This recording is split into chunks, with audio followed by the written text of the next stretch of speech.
Il y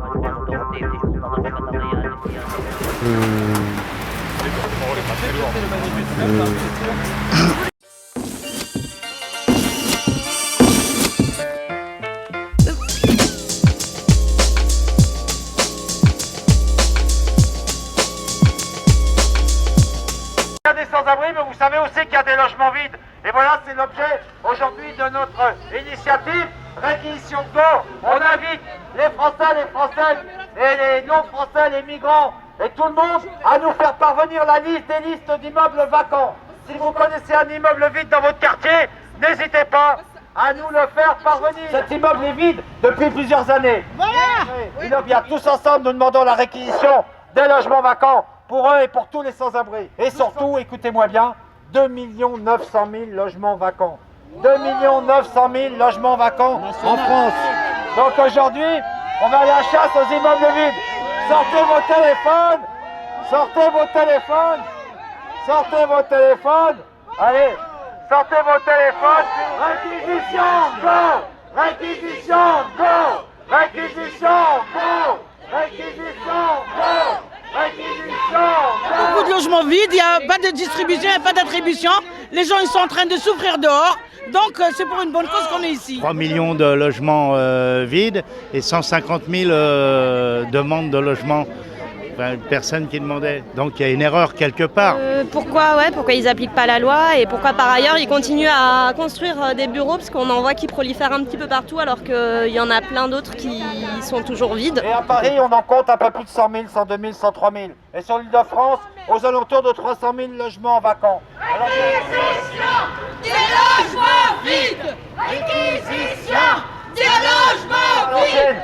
Alors cet immeuble-là, c'est un immeuble qu'on a réquisitionné. À l'époque, c'était Cécile Duflot. Elle avait dit oui, on va réquisitionner. Avec l'époque, le gouvernement Hérault, on va réquisitionner. Puis ils n'ont rien réquisitionné du tout. Alors nous, on a réquisitionné.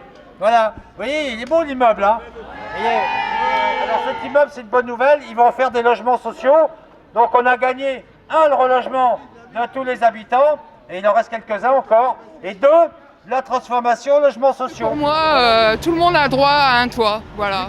C'est un toit, c'est la loi. Je suis hébergée dans un logement très humide et j'ai un problème de santé grave. Et là, ça aggrave plus ma santé. On est des humains et tout humain a le droit au minimum pour sa dignité.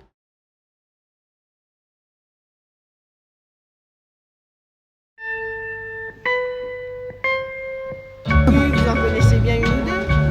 Non, je connais que le Gigi Ah ben non. de Pierre Perret.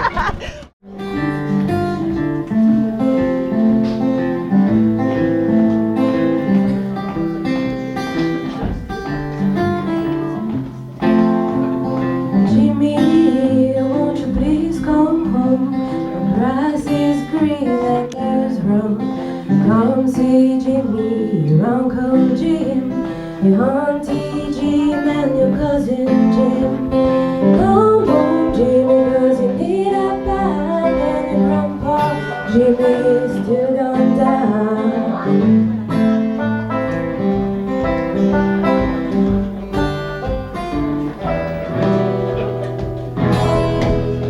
And the buffaloes used to say, be proud of your name. The buffaloes used to say, be what you are. The buffaloes used to say, roll while you roll. The buffaloes used to say, do what you do. Well, you gotta have a wash, but you can't clean a name. You're not called Jimmy, you'll be Jimmy's Jenny same. The keys are in a bag on a chest by the door. One of Jimmy's friends are taking the floor. Jimmy, won't you please come home? The grass is green and the buffaloes roam. Dear old Jimmy, forgot you young, but you can't ignore the buffalo song.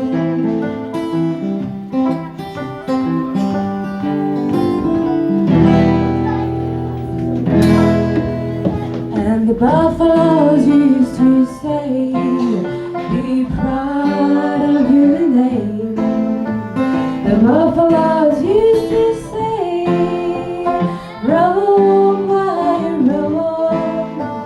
The buffaloes used to say, do what you do.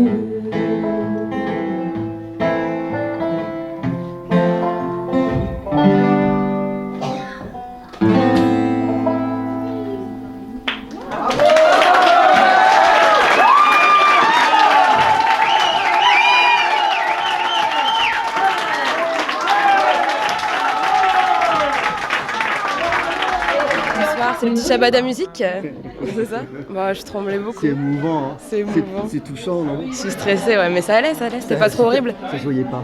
C'est vrai? Non, on se voyait pas ton stress. Ah bon? Non, on voyait pas, non. Ah Non, bah, c'est bien passé. tant mieux alors.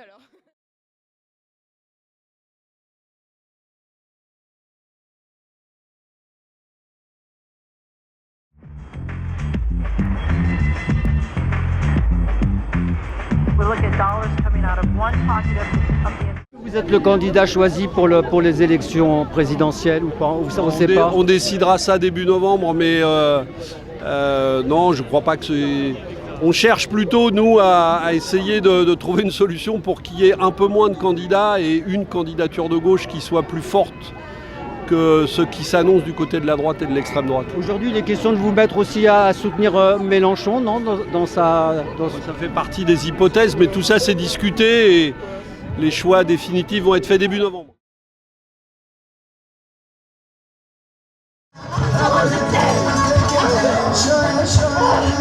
J'aime le fric! J'aime le fric! J'aime le fric! J'aime le fric!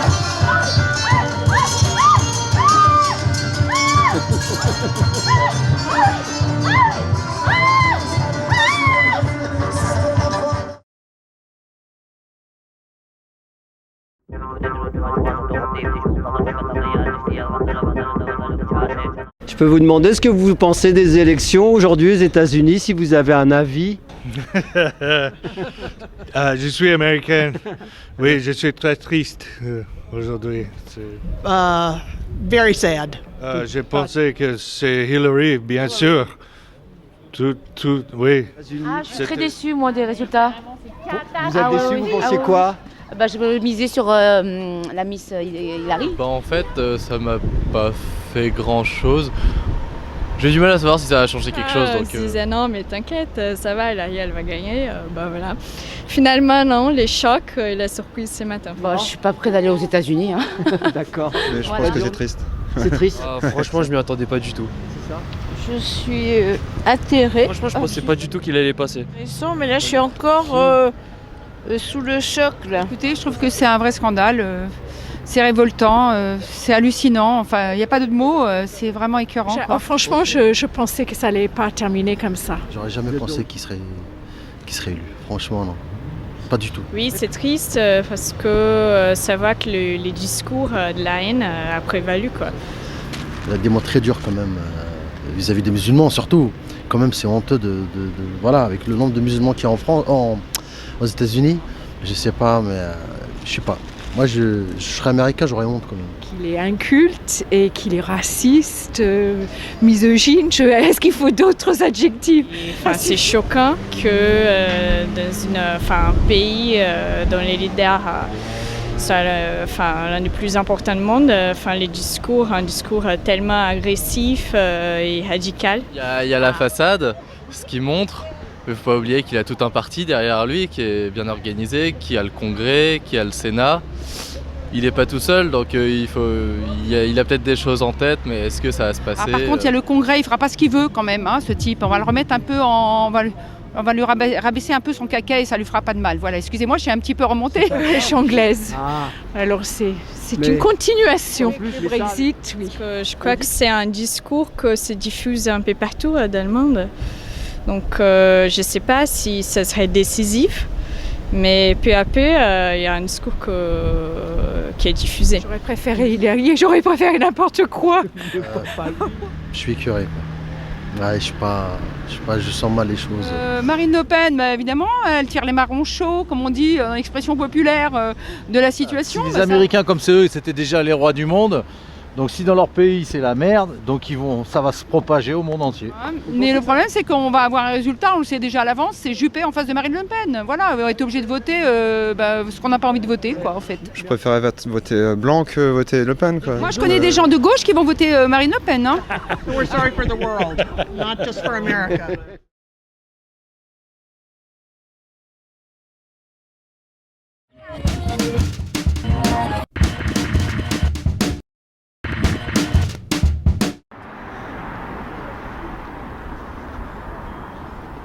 Nous sommes au 104, lieu culturel, artistique à Paris dans le 19e. Nous sommes ici pour les rencontres passeurs d'images avec projection de films d'atelier réalisés dans la France entière et des ateliers de pratique. Tous les ans on fait des rencontres nationales et tous les ans on les fait dans un lieu un peu emblématique parisien.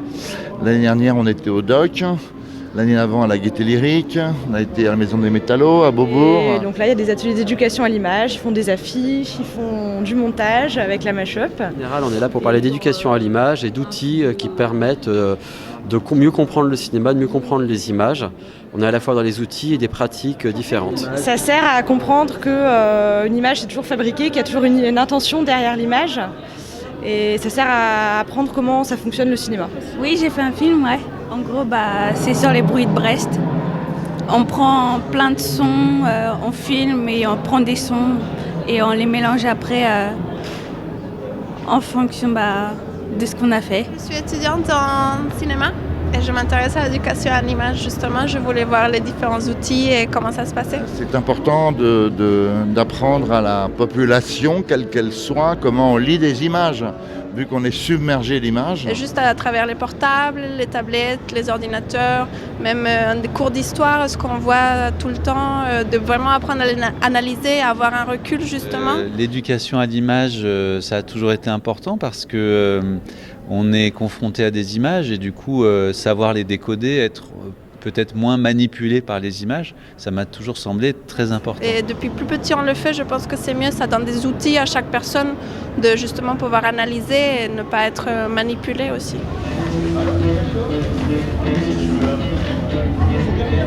J'ai découvert je sais pas, mon imagination, la portée, tout ce que je pouvais faire avec du collage. Laisser sa créativité venir. Et voilà, c'est tout. Nous, on montre que justement une image peut être plurielle et c'est vraiment pas l'idée de voilà, on leur apprend à regarder une image, on les fait faire quoi. C'est pas faire montrer, c'est faire. Nous, on travaille avec des jeunes qui sont sur leur temps scolaire. Donc, si on leur dit éducation, déjà, ça leur fait peur. Hein. Donc, on essaye d'organiser des activités ludiques. Aujourd'hui. Depuis le numérique, depuis une quinzaine d'années, je crois qu'il y a beaucoup de changements en fait dans le domaine de l'image et notamment un changement majeur qui est le fait que chacun d'entre nous maintenant, on n'est plus juste des spectateurs en fait, on fait des images nous-mêmes et puis on les diffuse et du coup diffuser une image. Avant, il n'y avait que les professionnels qui avaient le pouvoir de diffuser les images. Et maintenant, tout un chacun en fait, peut diffuser les images.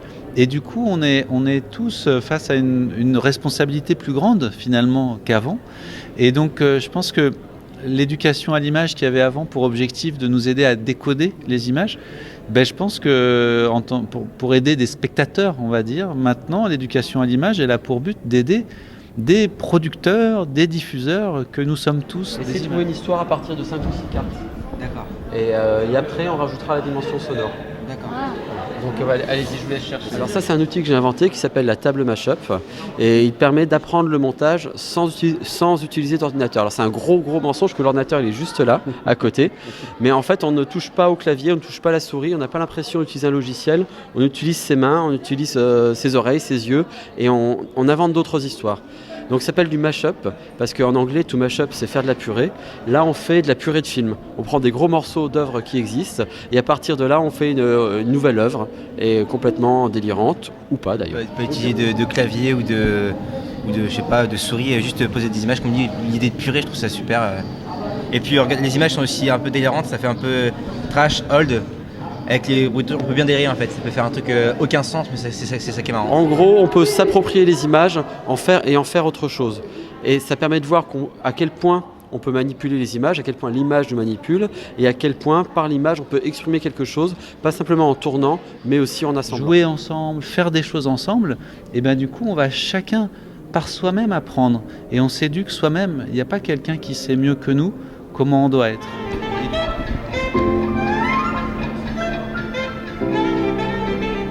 Des personnes ont réussi à créer des outils pour transmettre leur envie, leur passion, des choses autour de l'image, des apprentissages. Je l'aimais tellement. Ça ne peut pas se finir maintenant. Après tout, c'est vrai. Voilà qui dit. Pourquoi t'en espérer? Les jeunes, s'ils ont vraiment pris du plaisir à faire ça, ils peuvent se dire tiens, je vais continuer, ou je vais recommencer, ou je vais faire ailleurs avec nous. Ou pas, quand on fait un film ensemble et qu'avec un groupe de jeunes, moi je travaille à ce que ce soit un vrai espace démocratique et non pas autocratique avec l'adulte qui a le pouvoir, etc. Ben, c'est hyper ludique, on se fait plaisir, mais en fait on est en train de lutter parce qu'on est en train, pendant un petit moment, d'avoir fait société autrement finalement et d'avoir vu à quel point ça produit des belles choses.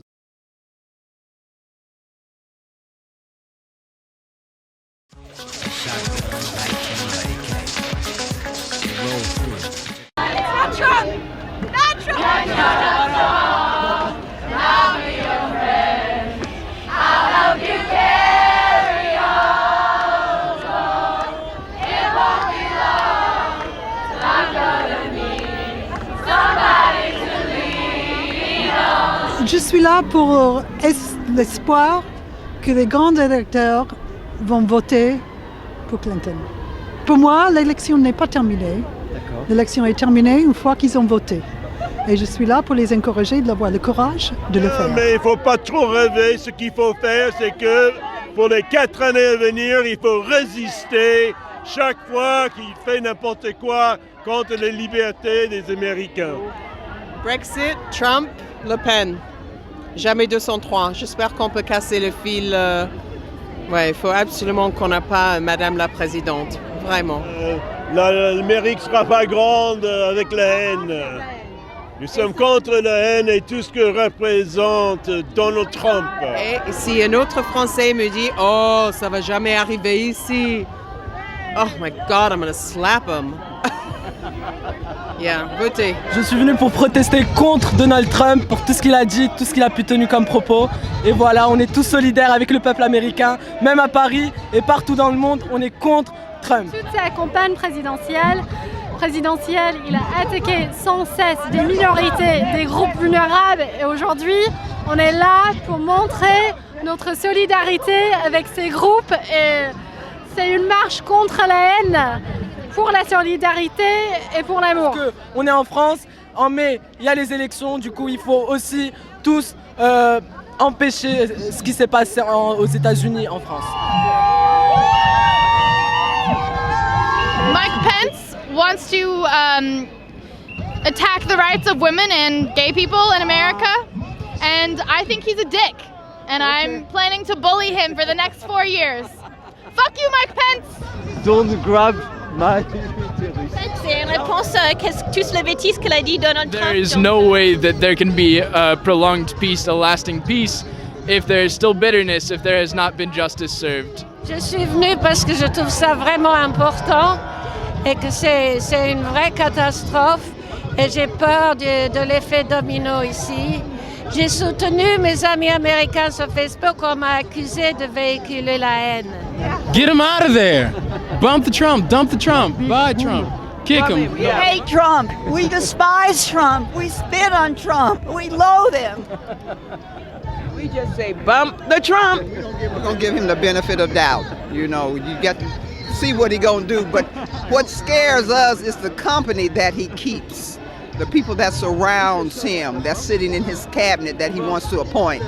That's the scary part about it. You know, he's the one man, but he can't do it all by himself. But the people that he has around him, those are the ones that we need to be frightful for. And what he says and does not only affect America, it affects the whole world. Donald Trump has got to go. Hey, hey, ho, ho. Donald Trump has got to go. Hey, hey, ho, ho. Donald Trump has got to go. Hey, hey, ho, ho. Donald Trump has got to go. Une large portion de la population qui est abandonnée de la mondialisation, qui est donc en colère. Et le problème de la colère, c'est qu'elle est toujours captée par des clowns tragiques comme celui-là. En fait, c'est construire l'amour et pas un mur. Black lives matter! Black lives matter! Black lives matter! Black lives matter! Black lives matter! Black lives matter! Black lives matter! Black lives matter! Black lives matter! Black and white together. Black and white together. Black and white together today.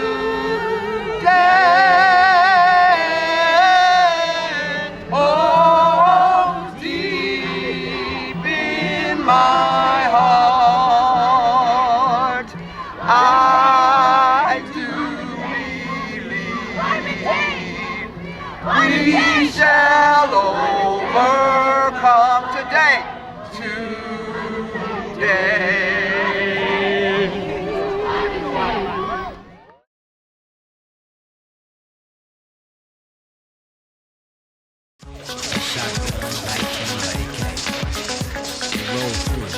Moi personnellement j'y étais pour travailler et donc on nous a demandé d'évacuer en nous disant que le bâtiment d'à côté avait été envahi. C'est des sans-papiers qui sont en train d'essayer de négocier je ne sais pas quoi avec la DPM. C'est pas des gens qui sont particulièrement agressifs et dangereux et on aurait très bien pu continuer à fonctionner.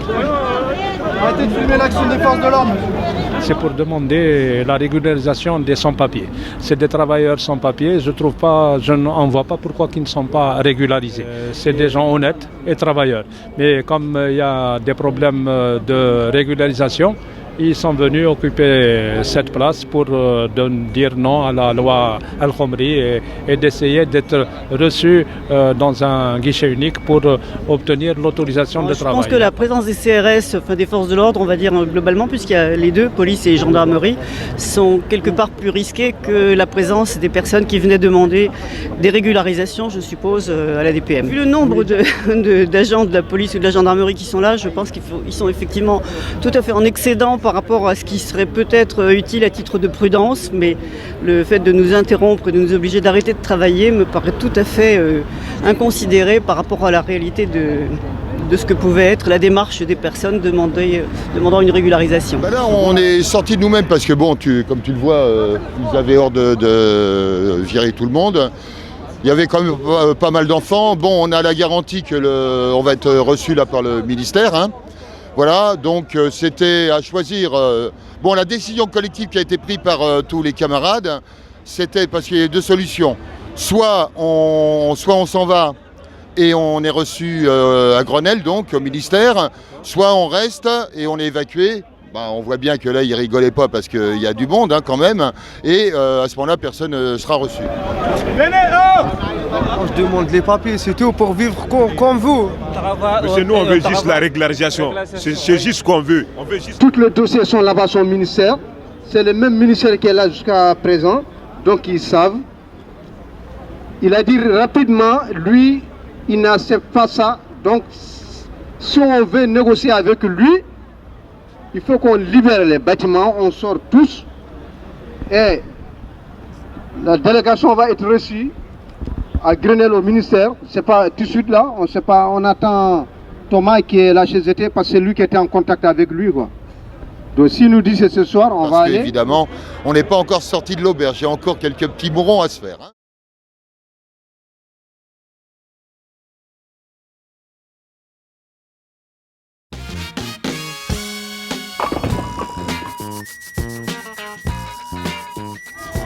Nous sommes précarisés, les femmes, double journée imposée.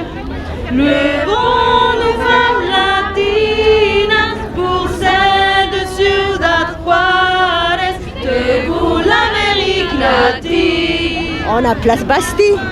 contre les violences faites aux femmes. On est là parce qu'on représente l'Amérique latine et le continent qui a les plus hauts taux de féminicide. C'est ce qui nous unit aujourd'hui et on vient pour justement revendiquer cette violence contre les femmes qui s'exerce tous les jours. Il y a beaucoup des femmes qui sont tuées, mais ça reste dans les faits divers. Et dire stop aux violences faites aux femmes, à toutes les violences faites aux femmes, les violences sexuelles et toutes les violences qui relèvent de la domination sur les femmes. là où on s'était battu pour l'égalité pendant longtemps, on retourne au patriarcat. C'est une lutte de tous les instants. C'est une lutte de tous les instants. Les violences ne baissent pas. Les violences envers les femmes ne baissent pas. Quand on voit ce qu'on voit à droite en ce moment, ce qu'on voit du côté de chez Trump, avec la montée de propos de plus en plus sexistes, décomplexés, oui, il y a besoin de se mobiliser fortement. Oui. On va voir Fillon qui nous arrive. C'est quand même pas fameux, hein? Sur l'avortement, pour sa foi, lui dicte de ne pas être favorable à l'avortement. Ça veut dire quoi, ça? Alors moi j'ai peur, parce que ce pouvoir patriarcal, il est aussi lié à la religion.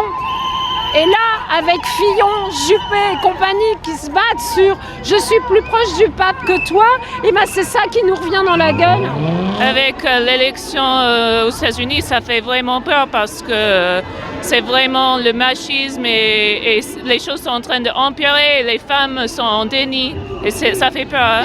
Jacqueline Sauvage, vraiment Hollande, il était minable parce que c'était la grâce complète qu'il fallait accorder. On ne prend pas de risque avec des choses comme ça. On ne prend pas de risque. C'est la honte. Moi, je ne suis pas favorable spécialement à la grâce présidentielle. C'est pas mon truc. Mais là, c'était important. Il n'a même pas été capable de soutenir les femmes dans cette affaire. Cette femme, elle s'est fait battre. On a violé ses enfants. Et un jour, elle s'est défendue parce qu'elle en a eu marre. Le grand système ou quoi, dans lequel s'inscrivent ces violences, il est tout à fait nourri de celle du capitalisme. Le capitalisme utilise aussi les dominations patriarcales, comme il sait utiliser toutes les formes de domination pour exploiter les femmes.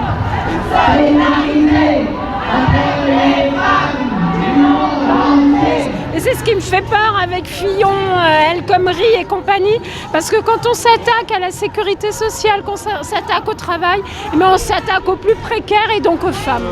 Les acquis, c'est toujours fragile et que si on n'est pas en permanence mobilisé pour les défendre, le recul et la régression est toujours possible. Ce sont les femmes qui, déjà au niveau des inégalités salariales, au niveau des inégalités en tout genre, ce sont les femmes qui à chaque fois trinquent. Tu le vois bien, tu vois sur les métiers, les caissières à temps partiel, les femmes qui se font battre, qui n'arrivent pas à partir de leur logement et donc elles disent rien parce que trop mal se retrouvent à la rue avec leurs enfants. Parce qu'il y a un truc qui s'appelle la culpabilité qui te donne l'impression que c'est toi qui es coupable de ce qui s'est passé. On nous culpabilise c'est le principe de la jupe, de la mini-jupe. En plus, les femmes, traditionnellement, ont ce rôle de maintenir la cohésion de la famille, d'harmonie, elles doivent prendre sur elles. Et c'est le rôle, c'est ce qu'elles apprennent à développer. Il y a une grosse pression, en fait, même si elle n'est pas verbale et express, il y a une grosse pression familiale, culturelle. Moi, je suis une des 4 premiers des témoins de Beaupin. Moi, c'est plus ça qui me gêne. C'est que le président de la République, il dit rien. Moi, je fais partie des 4 femmes qui ont ouvertement dit ce qui nous était arrivé. Que ce soit le président de la République ou monsieur Valls ou autre, il le protège de fait. Le signe qu'une société va mal, c'est parce que les minorités trinquent, justement. Et j'ai toujours dit à mes filles qui ont 27 et 24 ans, les filles, il va falloir vous battre parce que rien n'est jamais acquis et encore moins les droits des femmes. Quand tu regardes qui décide, ce sont les hommes et les hommes n'ont pas à décider pour nous.